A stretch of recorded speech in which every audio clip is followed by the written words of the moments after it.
I'm gonna forget him.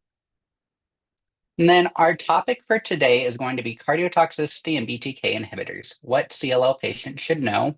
And joining us for this topic is Dr. Kerry Rogers. Dr. Rogers is a hematologist oncologist at Ohio State, and she sees a ton of CLL patients. She does a lot of research and looking at BTK inhibitors, and she's truly an expert for this. So we are so lucky to have her joining us today.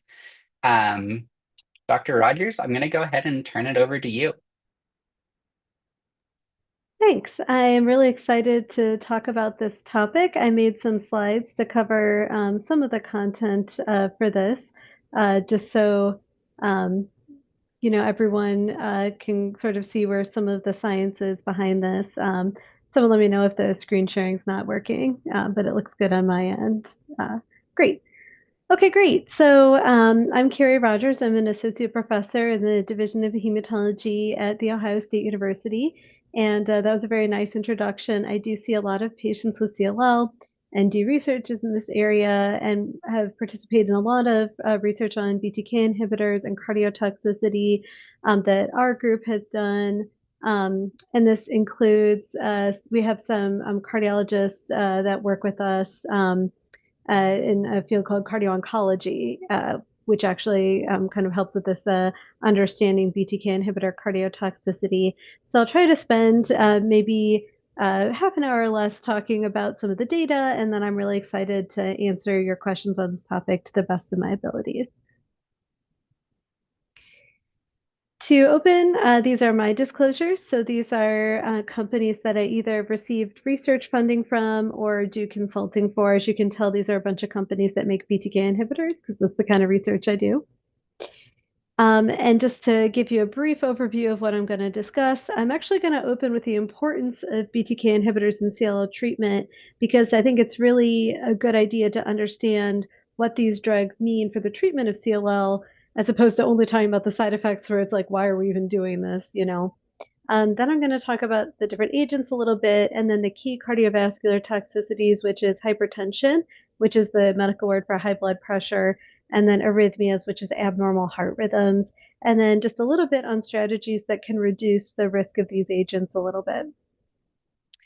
So I think people are probably familiar with this, but if you're not, this is a cell signaling pathway. So these are the diagrams that physicians and researchers use to understand what happens inside cells.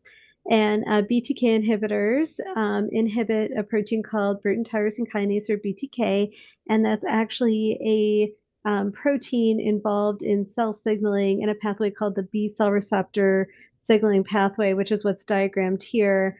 One of my colleagues made this.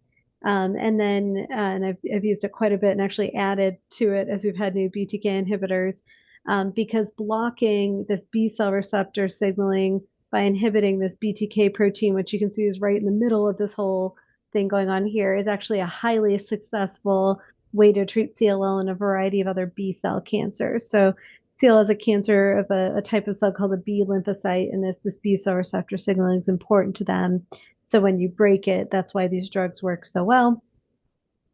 And then the other thing that probably you guys might have known about BTK inhibitors, but didn't really maybe think about why like physicians or hematologists recommend taking them long term, is that these are actually indefinite continuous treatment.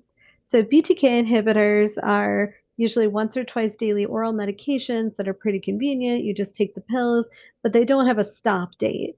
So people ask like, oh, do I take it for a year? Do I take it for 2 years? Do I take it for 6 months? Do I just take it till my blood counts are normal? And the answer is no. Actually, they're given indefinitely, meaning you take it until either the drug stops working, you develop side effects and have to quit, or something else changes with your life and it doesn't make sense to continue. And anyone that's, discussed these agents or has taken one has probably had that conversation, but it might not be clear why you have to take them long term. And I'm showing you data, and there's going to be a lot of data with ibrutinib because that was the first in class BTK inhibitor and actually the one with the most cardiovascular side effects. But we have the most data on it because we've had it like for the longest amount of time. And this is follow up from a study called Resonate 2, which is a study of ibrutinib in people taking it as a very first treatment. And you can see on the bottom here, this is over time and it goes out to 84 months. So that's a lot of years of treatment. And this green area here that you can see like at the top of the little bars is patients that achieved a complete remission while taking ibrutinib. And that little amount at the beginning, you've got, oh, my arrow moved over a little bit, but it's you got 7% of people getting this complete remission at 1 year. But then if you go out towards 7 years, you've got a third of patients achieving that. And you can see that green area is increasing the whole time. So that means the longer you take it, the more it decreases your CLL, and that the response keeps getting better, even out as far as 7 years of taking the drug. So this is why we don't say just take it for a year and quit, because the longer you take it, the kind of more benefit people get from it. There probably is a tipping point where the benefit's not that high anymore, and it's probably around 7 years, but we don't put an end date on it. And this diagram where you can see the response continuing to improve is why. These are a very important treatment for CLL. So this is a snapshot of something called the NCCN guidelines. So these are guidelines from the National Comprehensive Cancer Network, of which Ohio State is a member. So we have people that participate in the committee that develops these, and these are evidence-based guidelines, meaning we use not just our opinion, but the scientific literature to decide what we'd recommend for treatment. And they are a little bit hard to look at, but you see where it says like suggested treatment regimens and that preferred regimens where I have the arrows. Two of those are BTK inhibitors. So you've got acalabrutinib on there and zanubrutinib, and then you've got kind of this third regimen that doesn't have a BTK inhibitor in it. But you've got 2 out of 3 preferred regimens are BTK inhibitors, and then you've got ibrutinib one box over as other recommended, and that is less preferred, actually strictly because of the cardiovascular risk with ibrutinib is higher. But this is just showing you like these are very highly evidence-based, and the reasons they're there is because they're better than chemoimmunotherapy. They work very well for patients. Ibrutinib actually improves survival, or how long people live that take that drug, compared to chemoimmunotherapy in clinical trials. So these are just very successful and recommended drugs. This is data from about a year ago, from that same study, Resonate 2, which is a clinical trial with ibrutinib as a first treatment, and something called median progression-free survival, or PFS, was reached. If you don't know what a median is, you can think of it like an average, although it's not exactly average. But a median PFS of 8.9 years means that at 8.9 years after people started taking it, half the patients are still alive with their leukemia controlled and half are not.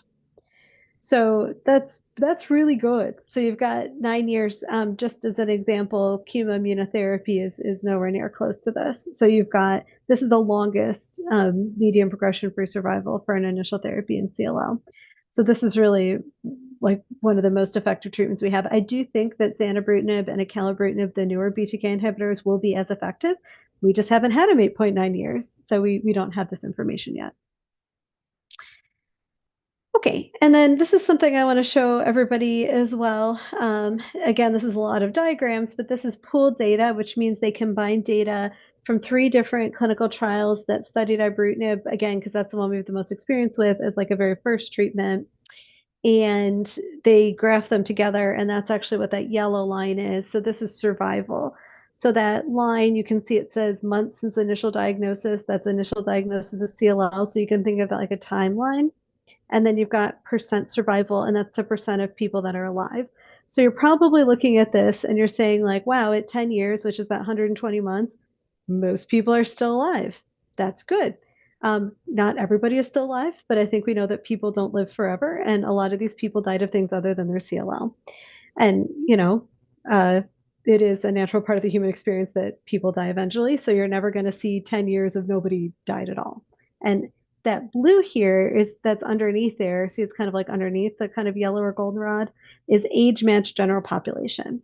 So that's following 603 people that are matched up with the 603 that participate in ibrutinib trials, and these are people without CLL, just like people of the same age.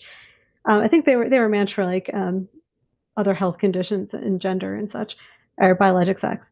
But you can see that blue is overlapping with the goldenrod, meaning that people who are taking ibrutinib as a first treatment can expect to have the same survival outcomes as people that don't have CLL.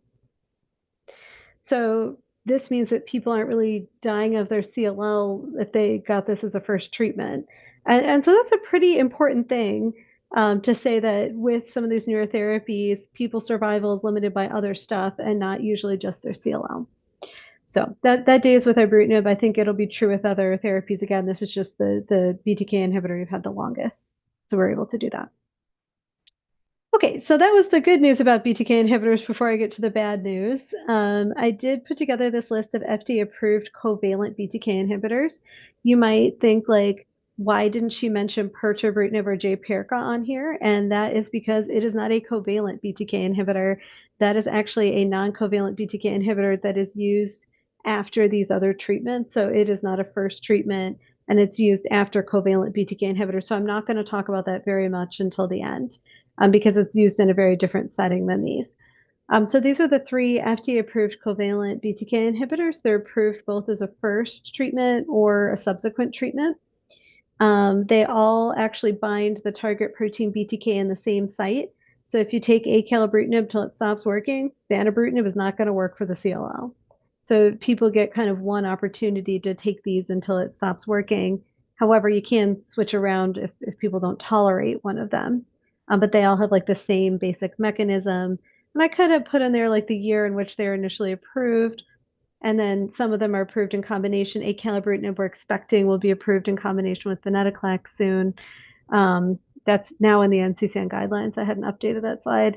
And that's the dosing scheme. You can see zanubrutinib has two dosing options, which is kind of neat. And then you're probably seeing those little color wheels I have on there, and they're very pretty. But these red dots on there are actually proteins that are targeted by the drug.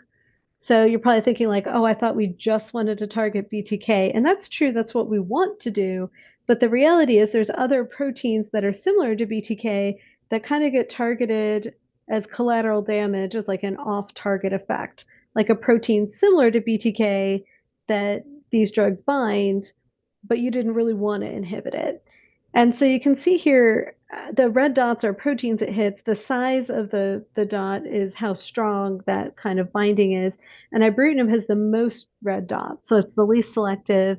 Acal and zanubrutinib are both more selective, so fewer kind of effects on proteins other than the protein you want to hit. And that usually the more selective something is, the least side effects. So that's one reason that ibrutinib might have more side effects or cardiovascular side effects. So cardiotoxicity, which is like the fancy word for heart kind of side effects, was first identified with ibrutinib again because it was the first drug we had. Cardiovascular is like heart and blood vessel side effects. These were first noted in clinical trials, the larger ones that compared ibrutinib to a standard treatment that wasn't a BTK inhibitor. So in like the initial first in human studies or phase 1 and 2 studies, which are like the earlier trials where we're trying to figure out how safe it is and if it's working, we did not actually identify heart-related side effects as a problem with ibrutinib. Then we started doing studies like larger ones to compare ibrutinib to a standard regimen and thought, oh, we're seeing here now that clearly this is having some heart-related side effects. So this table here is showing you data from a study that was done by one of the cooperative groups that compared ibrutinib with rituximab. Don't worry about the rituximab too much in there because that's not really part of it. But that's an ibrutinib regimen to something called FCR, which is a chemotherapy regimen. And then you can see like, you've got atrial fibrillation, which is a very common abnormal heart rhythm, hypertension, which is high blood pressure, that's like a vascular side effect. And you can see those percentages, and those are percent of patients that had either atrial fibrillation or high blood pressure are higher for this ibrutinib rituximab arm to the chemotherapy arm, and this is randomized. So they randomly assign people to one versus the other. So it's not something about the patients who chose to be in the trial. And then you can see all those little numbers lining up under side effects. Those are all heart-related side effects I have there. Atrial fibrillation or flutter, abnormal atrial arrhythmias from like the top part of the heart. SVT, which is supraventricular tachycardia. Again, that's a rhythm from the top part of the heart that's abnormal. Sinus bradycardia is just a regular heart rhythm, but a slow one. Ventricular tachycardia, that can be a fatal heart rhythm. I have congestive heart failure on there. Acute coronary syndromes, like, those heart attacks that they put stents in for. We even had a sudden death and a cardiac arrest. Sudden death was presumed to be due to an abnormal heart rhythm, like a lethal one. So there's a lot of numbers there. And then you look at the chemotherapy and you say, boy, those things didn't really happen to the people getting chemotherapy. So that's how you know that these heart related side effects are from the ibrutinib. And again, before you stop and say, boy, why would we give anyone this terrible drug that causes all these heart side effects? Participants in this study specifically that were assigned to receive ibrutinib actually had a better survival. So even though they were at risk for all these heart related side effects, the people that were getting the investigational arm, which was the ibrutinib, were actually more likely to be alive at the end of the study than that got chemotherapy because the drug works that much better. So while this looks terrible, and I have this grade 3 on here because this is from a talk I gave for healthcare professionals, grade 3 or greater is like the more severe, more serious events. So this is only looking at like serious heart related events. Um, the question is like, why does this happen? And Dr. Addison, that we work with my group, has put a lot of work into this. We do some possible mechanisms. We think the high blood pressure is actually mediated by inhibition of a target called VEGF. So that's an off-target effect or a non-BTK effect on blood vessels that then causes them to constrict and you get high blood pressure. And then the arrhythmias, actually, we're still trying to find out why this happens. So we know this is a side effect. We think it might be inhibition of a related protein called CSK. It could be actually PI3 kinase AKT inhibition. And then it looks like ibrutinib actually, these BTK inhibitors have impact on some ion channels within the heart. So heart cells rely on fluctuation of ions, which are charged particles across their surface or inside and outside of them to make like the beating heart rhythm. So we think that these drugs impair that, but I don't have a clear answer for that. And again, I do hematology, not cardiology. So if you really want an in the weeds science talk on that, probably have to go to a cardiology conference. But these are some reasons why we've identified this might be true. Despite the fact that we're still figuring out why, we know that this certainly is true. So this is a study that we did here at Ohio State, and we looked at 562 patients treated with ibrutinib. Again, we started doing this, it was between 09 and 16. So that's really before we had the newer BTK inhibitors as well. And we looked at change in blood pressure while people were taking these drugs. So that thing where it says change in blood pressure, the blue is the top number. When you get your blood pressure, you get like 120 over 80. So the top number would be like the blue, like the 120, the red would be 80. And then that green, which is mean arterial pressure, is like kind of the average in between. It's not really average because that's to do with your heart rate. But, don't worry about that. It's kind of like the average kind of blood pressure you're experiencing. And you can see at the beginning here, there's like a little trend for those to go up a little bit and then stabilize. So over the first few months of starting ibrutinib, people's blood pressures went up. And then another way to look at that, because this is like blood pressure for the whole group of 562 patients on average went up, but like how many patients actually had high blood pressure, and that's what those other two graphs are. So you see like that red line on there, so that's months from starting ibrutinib, so it's like a timeline. And then you see that red line kind of increases over that. So that line is people who experienced either new hypertension or worsened hypertension. So that mark where it says 50, that's half the patients having new hypertension there. So within 6 months, you've got over half the patients having new hypertension or worsened hypertension. So this is a substantial number of patients. So we had over 3/4 of patients, so actually 78.3% developing new or worsened hypertension within the first 30 months of these drugs.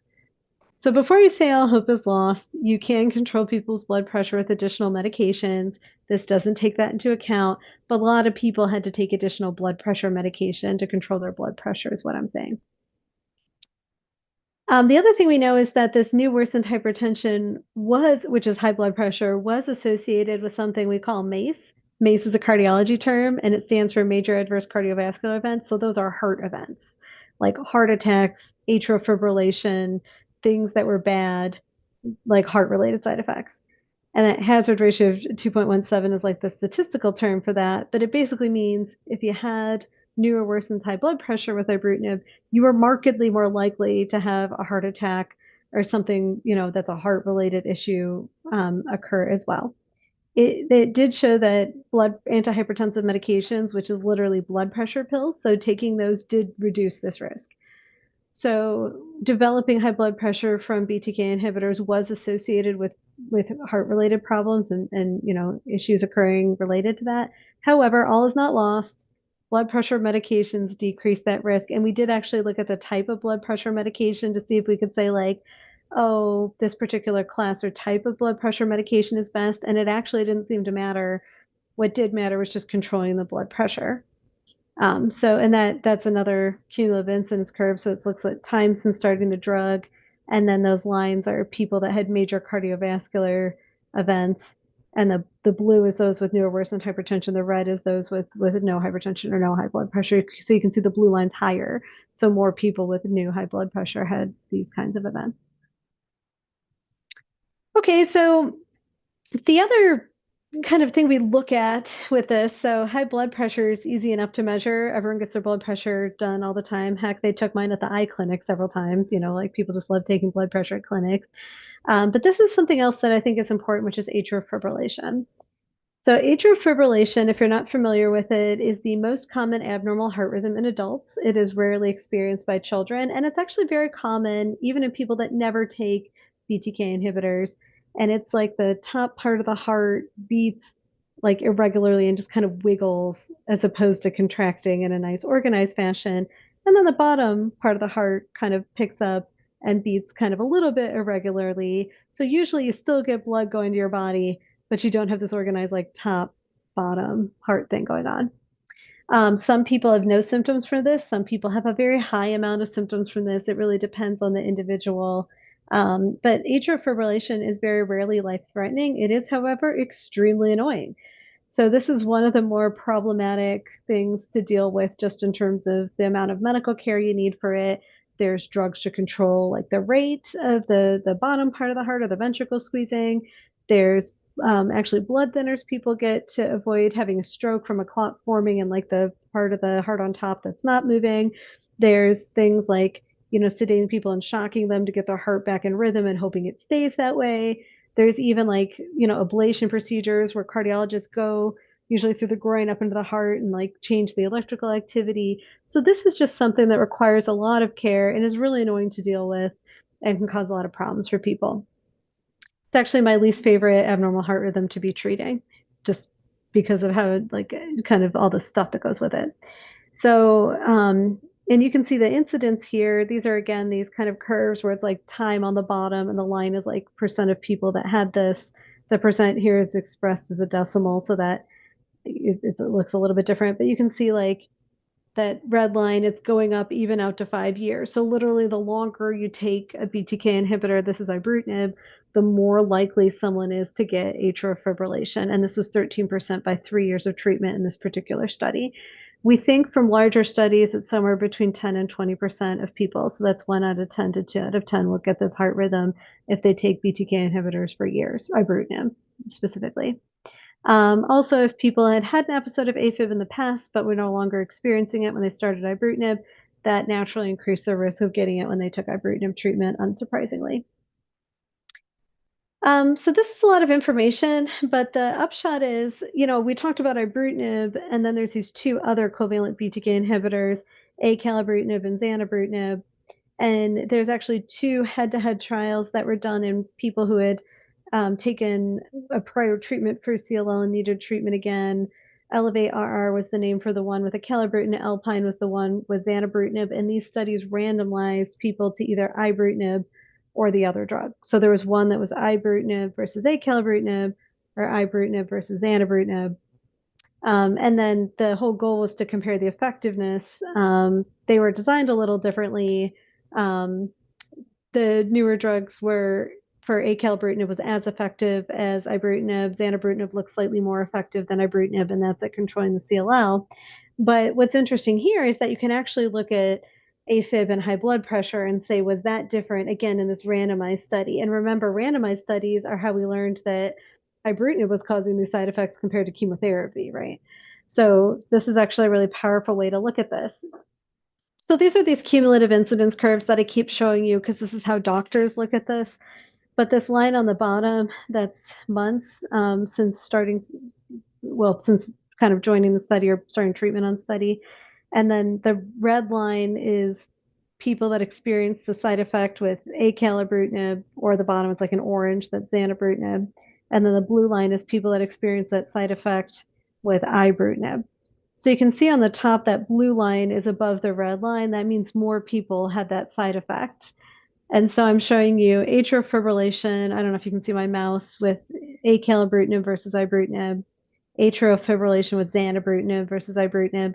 And in both these cases, the blue line is above the kind of red or orange one, saying that there's more people that had atrial fibrillation with ibrutinib than the newer BTK inhibitors. And then hypertension, which is the high blood pressure. Ibrutinib, again, there's more high blood pressure with ibrutinib than ACAL. And actually, zanubrutinib, shockingly, it looked like they both caused equal amounts of high blood pressure. I will tell you that that is very true in CLL that they saw this result. However, in a couple other cancers, where they looked at this, it looked like zanubrutinib did have less high blood pressure, so it's still kind of a question. But it's showing you that these new agents don't make this risk back to kind of the population rate, but they do decrease the risk of developing either high blood pressure or AFib. So that's why they're more recommended in NCCN guidelines. This is a study that was for people who stopped taking ibrutinib because they didn't tolerate it well, and then were given acalabrutinib. And the majority of patients were able to tolerate acalabrutinib. And I highlighted this for you here, is that 16 of the people in this study stopped ibrutinib due to atrial fibrillation, and only 2 of them had it occur again, and then it was at a less serious or lower grade.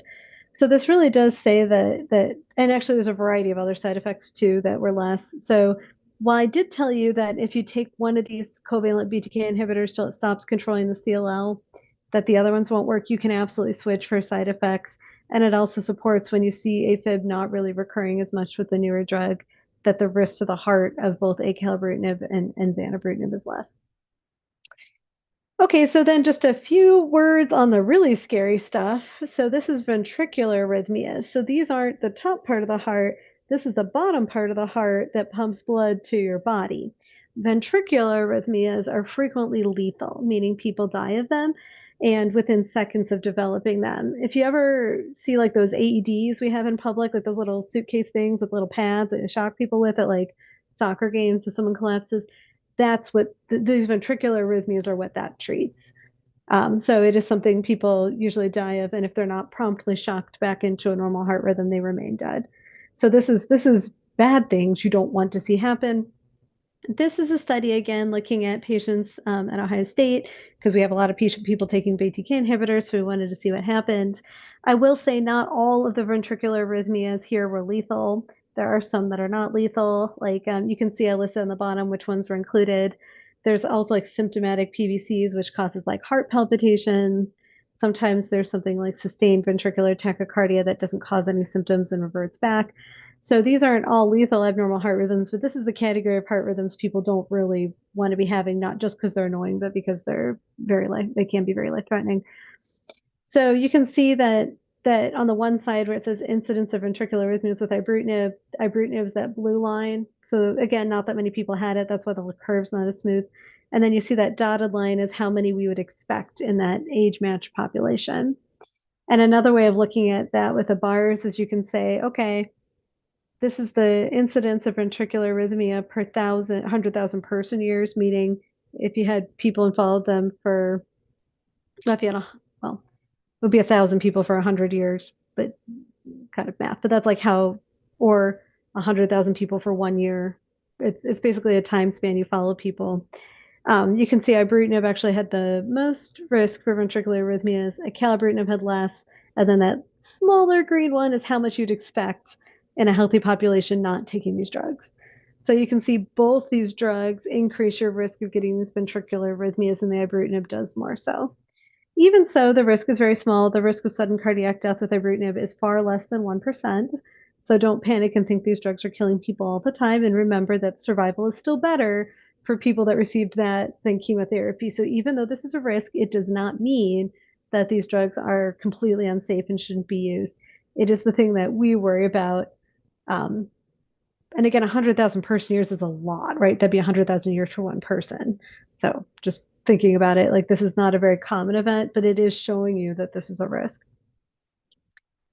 Okay, so what are some things we can do to reduce this risk? One is I said I wouldn't say too much about pirtobrutinib, but this is a newer drug that's approved for use after the 3 covalent drugs I've been talking about because the way it binds BTK is different. And that's a whole separate talk about why this is and why we don't use it initially. Um, but it actually like binds and unbinds BTK and it's very selective. Remember those red bubbles from the beginning? So because of the selectivity and the binding and unbinding, it has less cardiac side effects. You can see there under that grade 3 or greater, which is the serious ones, or any grade, meaning anyone that had this at all. Those are lower percentages than you're looking at like AFib, you're looking at 3.8% as opposed to like the 13%. Also, you're never going to have 0%. This happens to regular people that aren't taking these drugs too. So we do think this is a lower rate. It's still a bit of a question if it's higher than the population rate because, um, again, the follow up with this drug is a little less than 2 years, both because it's a newer drug and because of who is taking it. They weren't able to stay on it that well. So I think one question is when we all believe this is probably safer from a cardiovascular standpoint, and I look forward to seeing how that kind of comes to fruition in the future as we study it more. And then something else that's really important that again would be a whole separate talk about what exactly this is. But we've now had combination regimens with BTK inhibitors where you get treatment for only a year with it. So you might have heard there's a study called Amplify that is likely to result in the FDA approval of acalabrutinib and venetoclax for it's a little less than a year, around a year. Also, ibrutinib and venetoclax have been studied a lot in combination. It's approved by the EMA in Europe and by Health Canada, but not in the US for, again, reasons that's a whole other talk. But these BTK inhibitor venetoclax combinations, venetoclax is a completely different drug for treating CLL, mean that treatment is 1 year as opposed to like 3, 4, 5, 6, 8, 8.9 years. So then you're only really at risk for AFib and hypertension during like the 1 year you're taking the drug. And remember that cumulative incidence, the risk of this continues for the whole time you're taking the drug. So this is just some data from that. This is from Amplify. I apologize, I forgot to put the reference on there. But this is looking at the acalabrutinib venetoclax for 1 year versus chemoimmunotherapy, which again is regimens called FCR-BR. And you can see the percentage of cardiac events of any grade, you got 9.3% as opposed to 3.5%. So it's more, but like AFib, again, very similar to what you're seeing with chemoimmunotherapy, hypertension, you do have about 50% more. So really you're limiting the risk of these side effects by limiting the exposure to these drugs. And there's other reasons to limit exposure to the drug, but it's not the subject of this particular talk. So I think that the take-home points, I just want to reiterate that BTK inhibitors are an important treatment for CLL that results in very good outcomes for patients. I also will say that I have treated many people who have baseline, meaning existing high blood pressure, or who have either AFib right now or have AFib in the past with BTK inhibitors, and it is okay. So it's not like these are always the most disastrous things that you won't be able to use any of the BTK inhibitors, but it does take some thought, especially if you have someone either taking multiple blood pressure pills already or that atrial fibrillation that was really problematic.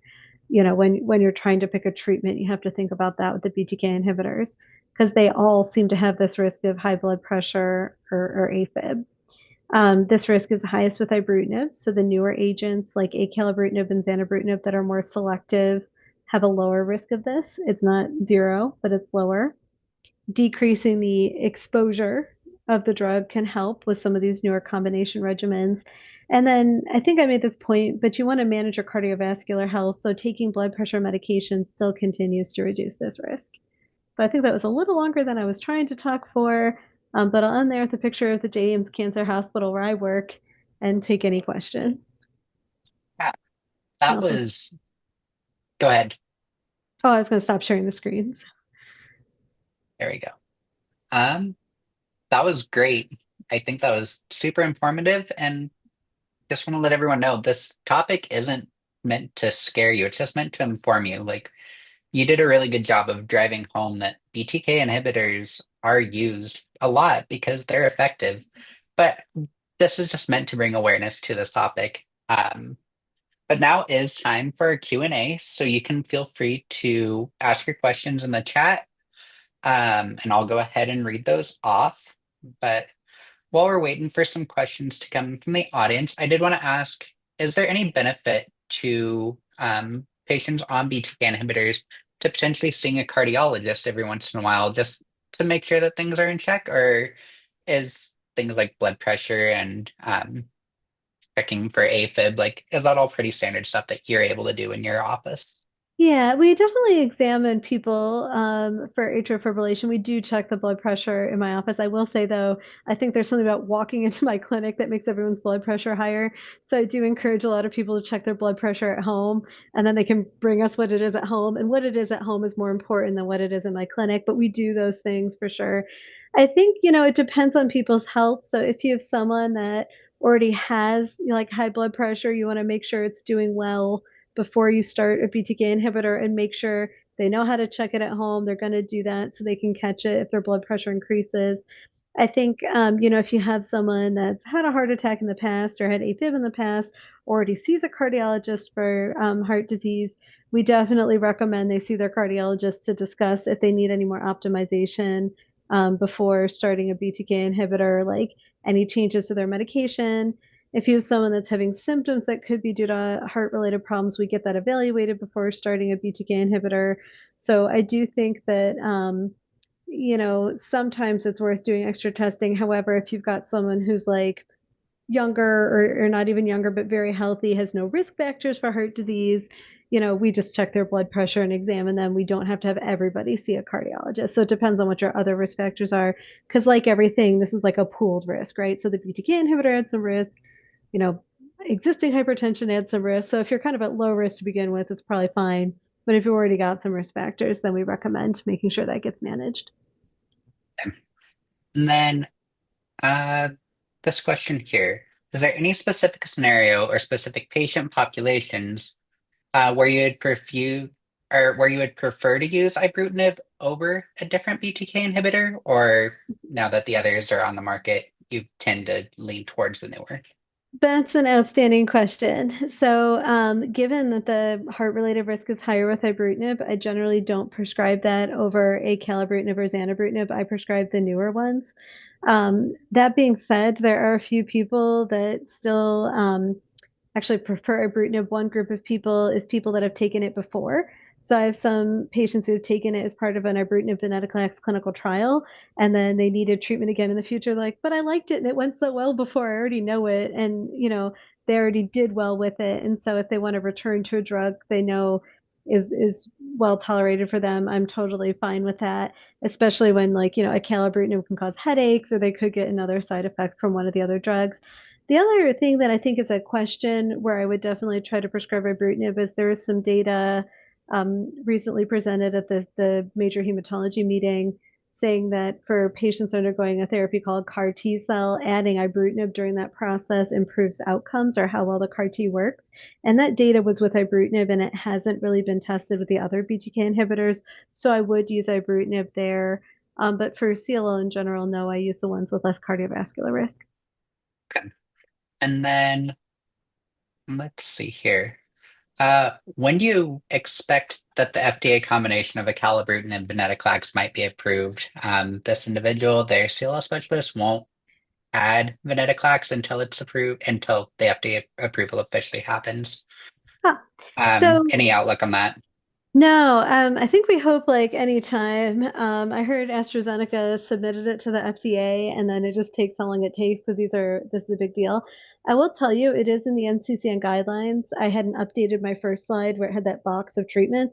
In general, if it's in the NCCN guidelines, insurance companies in the US will approve it and pay for it.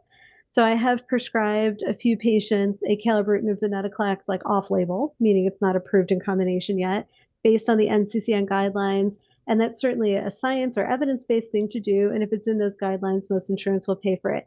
I do want to point out, though, that that's not an add on venetoclax. So if someone's been on acalabrutinib for years and doing well, there's no reason to add venetoclax. That's not a studied thing to do. This is a studied combination that's actually 8 weeks of acalabrutinib, then about a year of the combination. So it wouldn't be a situation where once this combination is approved, we're going to start adding it for people that have already been on acalabrutinib for a long period of time. That's not the way that was studied.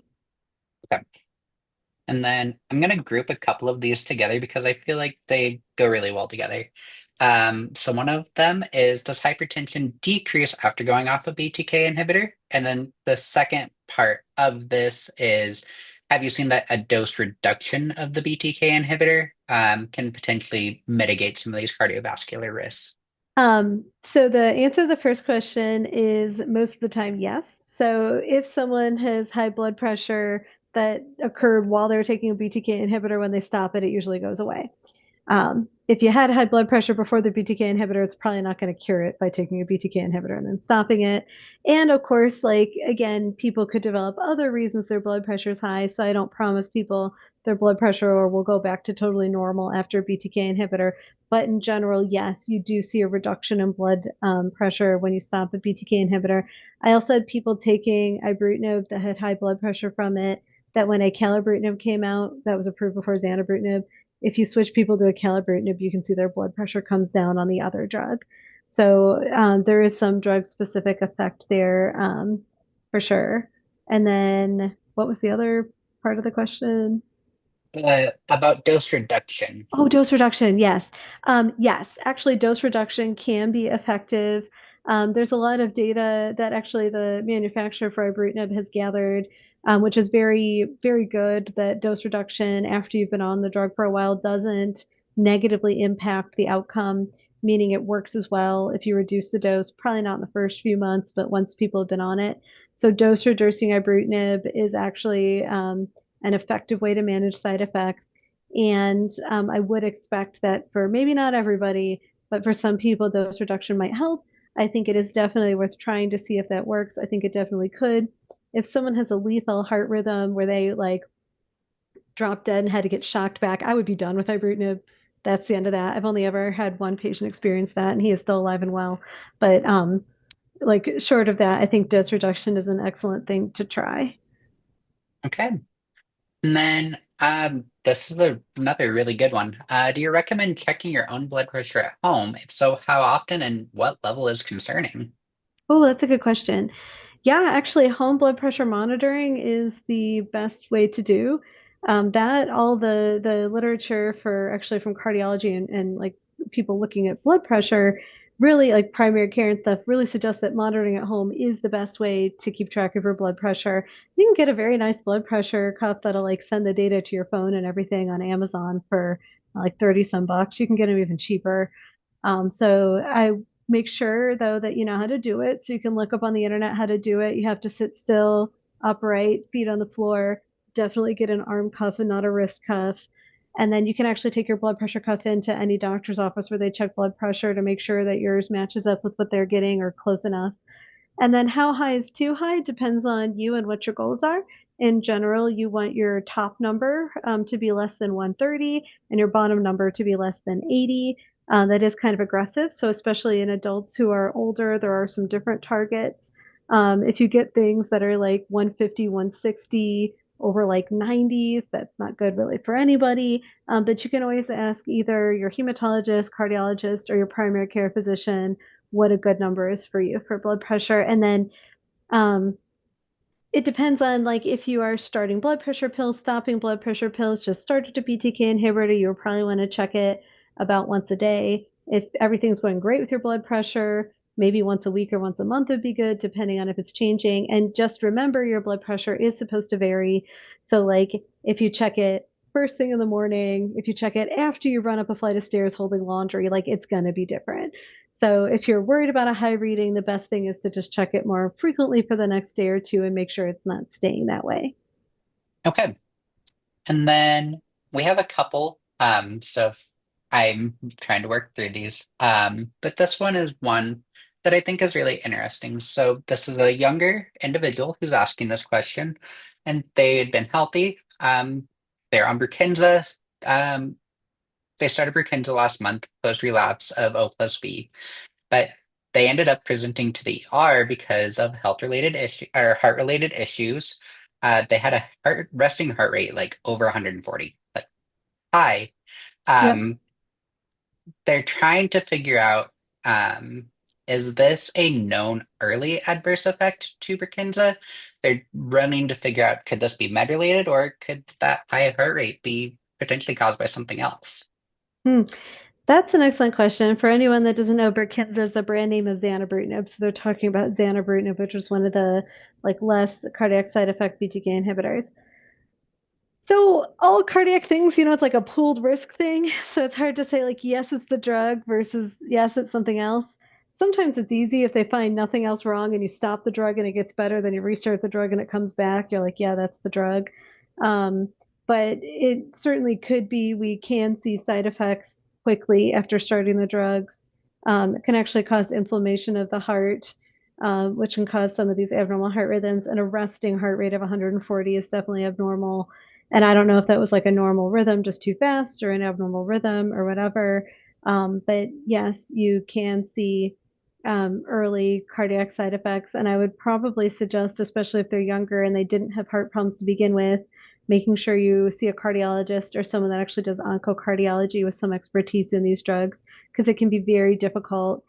Sometimes the cardiologist can do something called an EP study where they look at the rhythm conduction system in the heart, and maybe you could say oh yeah, your rhythm conduction system's abnormal. That was the problem. So really, you have to work through the list of things that could have caused this to know for sure, but that is possibly a zanubrutinib side effect. Okay. And then, what about pulmonary artery disease? Has that ever been observed with BTK inhibitors, or is that kind of a separate thing? Yeah, so probably talking about pulmonary arterial hypertension, which is a different thing. So that is the blood pressure in the lungs rather than the blood pressure in the rest of your body. The blood pressures in your lungs are supposed to be actually much lower than your systemic blood pressure or the blood pressure in the rest of your body. And there's a whole different set of things that affect that. I'm actually not sure that we know completely the answer to that. There are definitely things that, like blood pressure in the rest of your body, things that affect the lungs, or abnormal heart rhythms can affect your lung artery or blood pressure health. So your lung blood pressure is tied to your heart health and what's going on in the rest of your body. So you definitely could have pulmonary hypertension related to other things that we know BTK inhibitors do.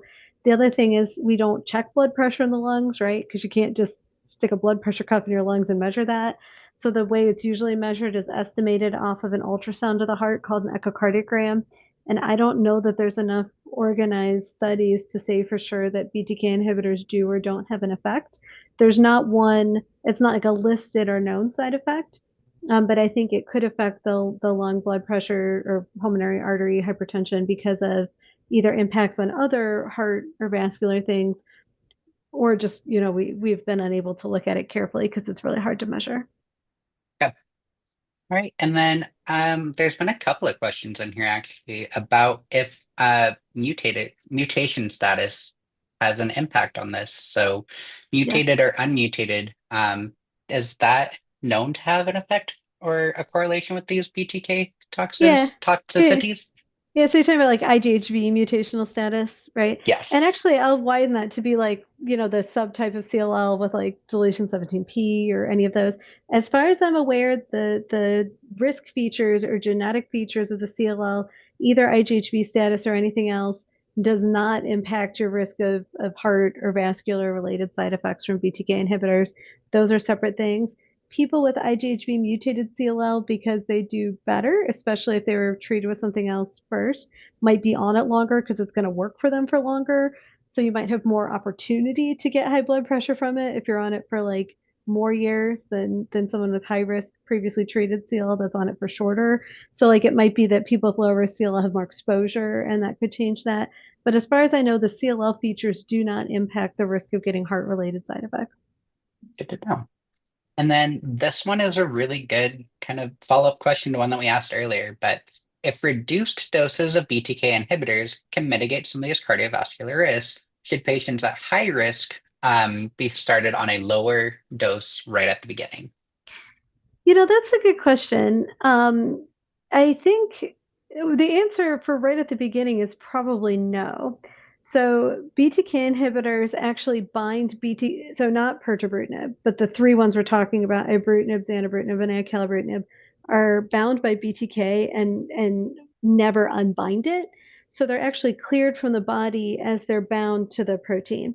Now think about someone starting a BTK inhibitor with a white blood cell count of 150.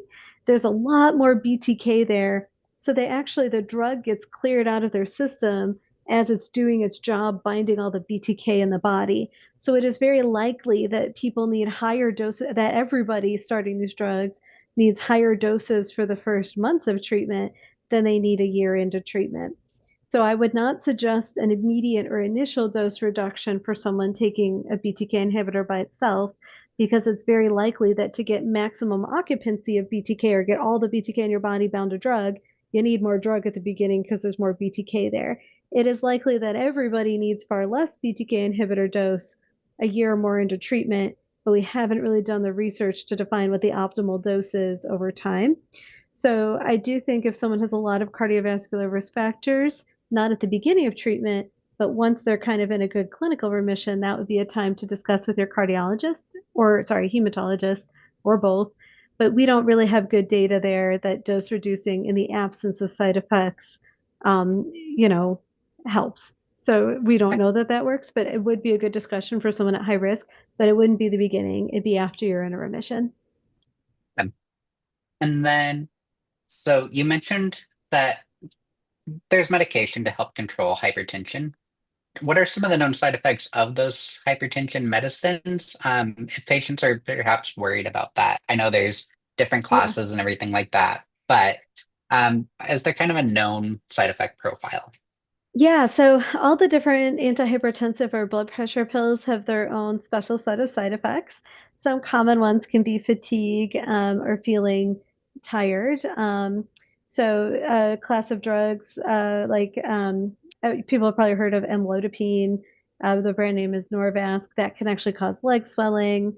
They can all cause low blood pressure or low blood pressure when you stand up. So you might feel dizzy when you stand up because that's what they do, right? Like they lower blood pressure.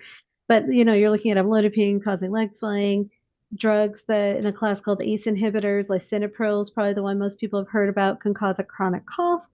You have drugs like metoprolol, which is a beta blocker, so that can cause slow heart rate, fatigue, and actually erectile dysfunction, which can be really problematic for some patients. I'm trying to think of another. Oh, there's hydralazine, which can cause, drops in blood pressure. So actually, all of these have side effects. And if someone's worried about a particular side effect, it's good to talk about which drug they're taking. So unless you're on like a ton of blood pressure pills, it's likely if you're having a side effect, you could switch to one that doesn't have it. There's diuretics like hydrochlorothiazide, which are less popular these days. The major side effect is actually electrolyte problems like low sodium. So there's plenty of options for what to do. And really, they have, other than it can lower your blood pressure too much, they all kind of have a diverse set of side effects from them. Okay.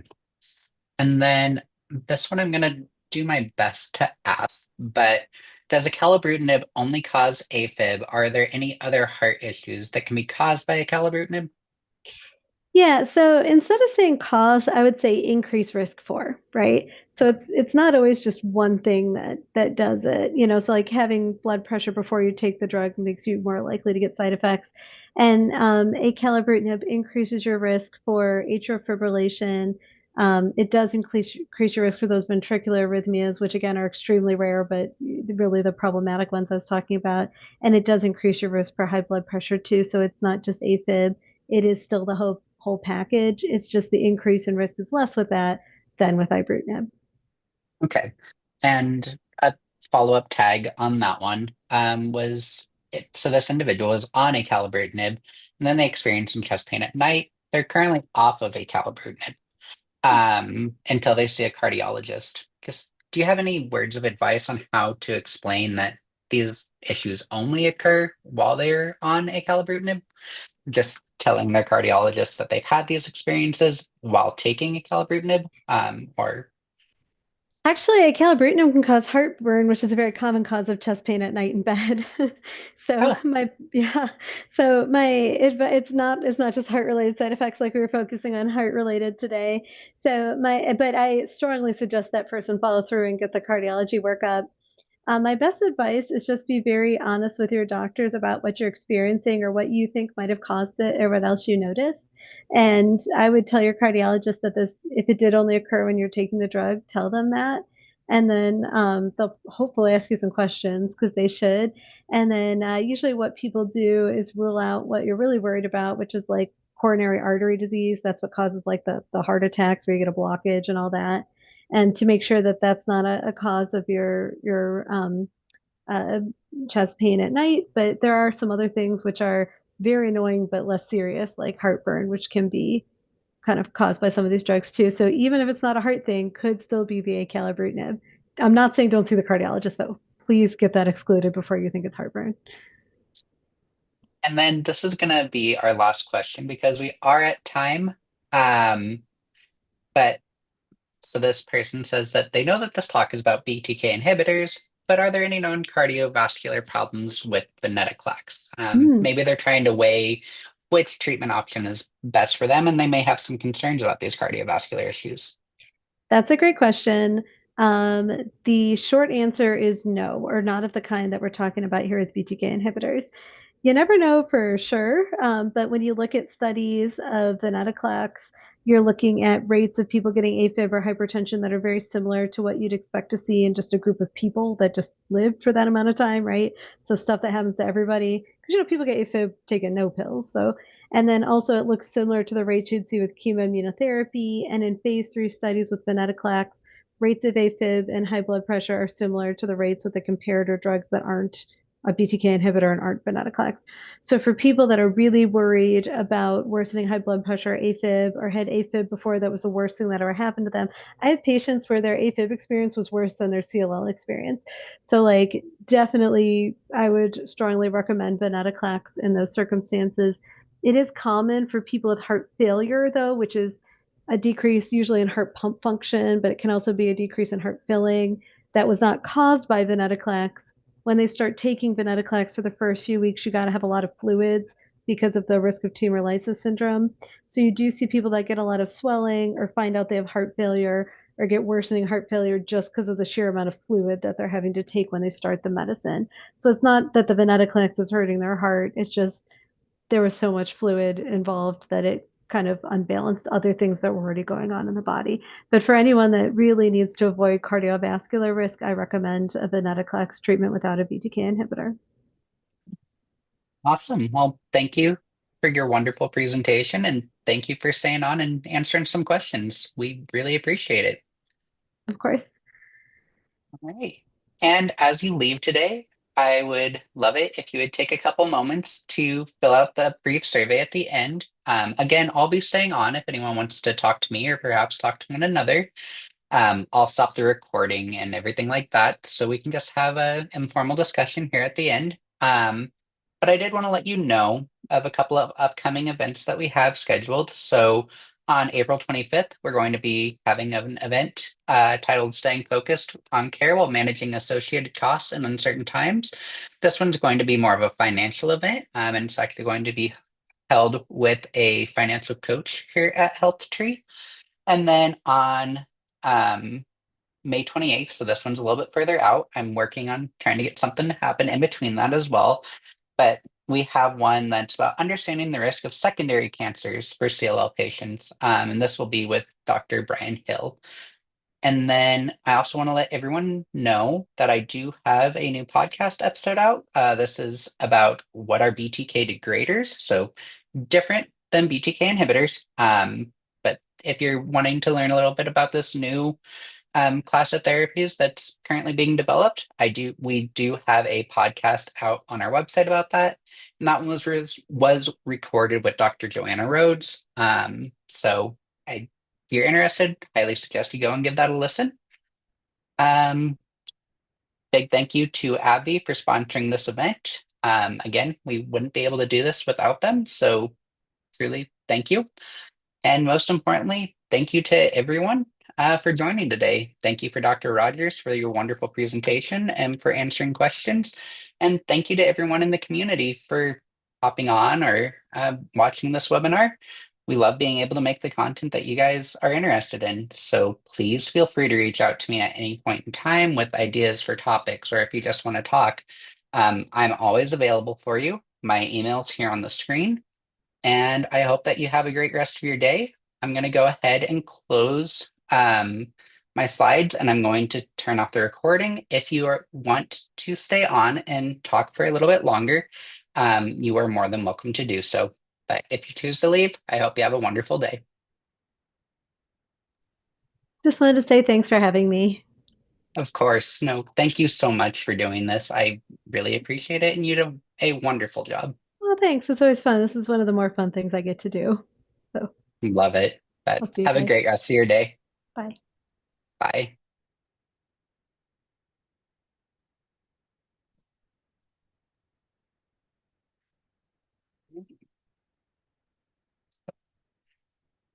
Um, if you guys want, we can um, feel free to turn your cameras on or unmute yourself.